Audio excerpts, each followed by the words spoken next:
Hi there, in this video I'm going to be showing you how to use the stopwatch on your SKMEI 0907 watch.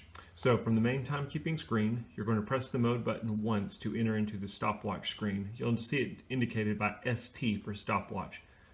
Start and stop, press it once to start, press it a second time to stop. You can press the reset button to reset it back to 0. You can also use the split feature, so if you start, while it's running, if you press reset, you'll notice that it goes to split, SP, for your split. You can press reset again to see the overall time. Again, you can split. And then, as before, you can stop and you can reset back to 0. Once you're done, you'll just press the mode button a few times until you're back to your main timekeeping screen.